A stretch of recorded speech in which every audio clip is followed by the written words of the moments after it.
ഓബദ്യാവിൻ്റെ പുസ്തകം ചോദ്യങ്ങളും ഉത്തരങ്ങളും.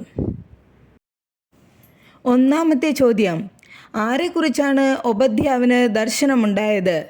ഉത്തരം: ഏദോമിനെക്കുറിച്ച്. രണ്ടാമത്തെ ചോദ്യം: എഴുന്നേൽപ്പീൻ, നാം അവളുടെ നേരെ യുദ്ധത്തിന് പുറപ്പെടുക എന്ന് പറവാൻ യഹോവ ദൂതനെ അയച്ചത് എവിടെ?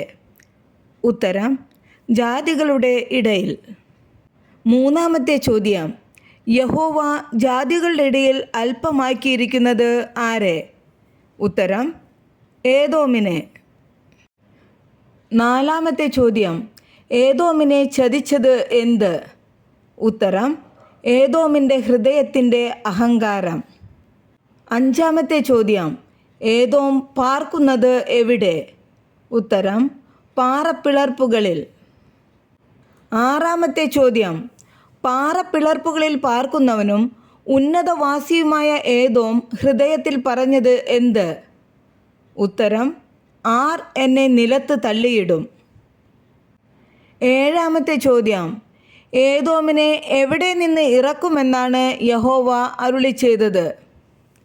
ഉത്തരം: കഴുകനെ പോലെ ഉയർന്നാലും നക്ഷത്രങ്ങളുടെ ഇടയിൽ കൂടുവെച്ചാലും അവിടെ നിന്ന്.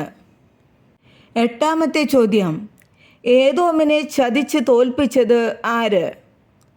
ഉത്തരം: ഏദോമിനോട് സന്ധിയുള്ളവർ. ഒമ്പതാമത്തെ ചോദ്യം: ഏദോമിൻ്റെ ആഹാരം ഭക്ഷിച്ചവർ ഏദോമിനോട് ചെയ്തത് എന്ത്? ഉത്തരം: അവർ ഏദോമിന് കണി വയ്ക്കുന്നു. പത്താമത്തെ ചോദ്യം: ഒട്ടും ബുദ്ധിയില്ലാത്തത് ആർക്ക്? ഉത്തരം: ഏദോമിന്.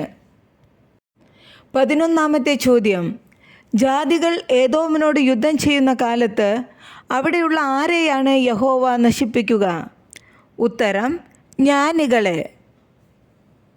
പന്ത്രണ്ടാമത്തെ ചോദ്യം: ജാതികൾ ഏദോമിനോട് യുദ്ധം ചെയ്യുന്ന കാലത്ത് എവിടെ നിന്നാണ് യഹോവ വിവേകത്തെ നശിപ്പിക്കുക? ഉത്തരം: ഏശാവിൻ്റെ പർവ്വതത്തിൽ നിന്ന്. പതിമൂന്നാമത്തെ ചോദ്യം: ഏശാവിൻ്റെ പർവ്വതത്തിൽ ഏവരും ഛേദിക്കപ്പെടുന്നത് എങ്ങനെ? ഉത്തരം: കുലയാൽ. പതിനാലാമത്തെ ചോദ്യം: എവിടത്തെ വീരന്മാരാണ് ഭ്രമിച്ചു പോകുന്നത്? ഉത്തരം: തേമാനിലെ. പതിനഞ്ചാമത്തെ ചോദ്യം: ആരോട് ചെയ്ത സാഹസം നിമിത്തമാണ് ഏദോമിന് ലജ്ജ മൂടുകയും സദാകാലത്തേക്കും ഛേദിക്കപ്പെടുകയും ചെയ്യുന്നത്? ഉത്തരം: തൻ്റെ സഹോദരനായ യാക്കോബിനോട്. പതിനാറാമത്തെ ചോദ്യം: എപ്പോഴാണ് അന്യജാതിക്കാർ യാക്കോബിൻ്റെ സമ്പത്ത് അപഹരിച്ചു കൊണ്ടുപോകുകയും അന്യദേശക്കാർ അവൻ്റെ ഗോപുരങ്ങളിൽ കടന്ന് യെരുശലേമിന് ചീട്ടിടുകയും ചെയ്തത്? ഉത്തരം: ഏദോം എതിരെ നിന്ന നാളിൽ. പതിനേഴാമത്തെ ചോദ്യം: ഏതു പട്ടണത്തിനാണ് അന്യദേശക്കാർ ചീട്ടിടുന്നത്? ഉത്തരം: യെരുശലേമിന്. പതിനെട്ടാമത്തെ ചോദ്യം: ആരുടെ അനർത്ഥ ദിവസം കണ്ട് രസിക്കേണ്ടതല്ല എന്നാണ് യഹോവ ഏദോമിനോട് പറഞ്ഞത്? ഉത്തരം: തൻ്റെ സഹോദരൻ്റെ, അതായത് യാക്കോബിൻ്റെ. പത്തൊമ്പതാമത്തെ ചോദ്യം: അവരുടെ അപായ ദിവസത്തിൽ സന്തോഷിക്കേണ്ടതല്ല, അവരുടെ കഷ്ടദിവസത്തിൽ നീ വമ്പു പറയേണ്ടതല്ല. ആരുടെ? ഉത്തരം: യഹൂദ്യരുടെ.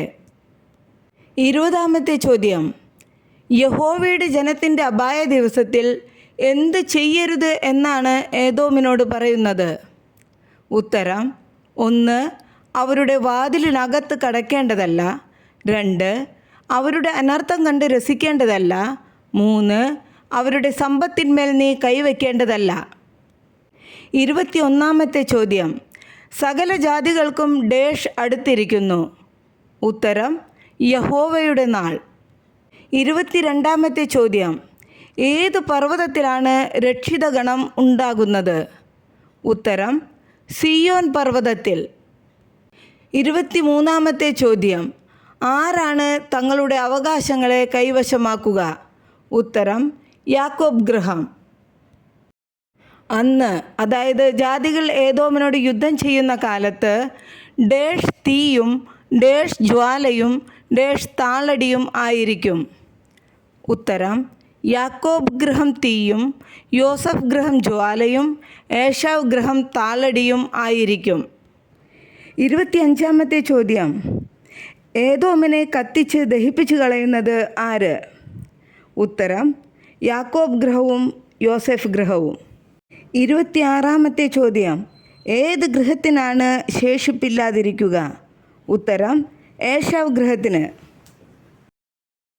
27-ാമത്തെ ചോദ്യം, ഏശാവിൻ്റെ പർവ്വതം ആർ കൈവശമാക്കും? ഉത്തരം തെക്കേ ദേശക്കാർ.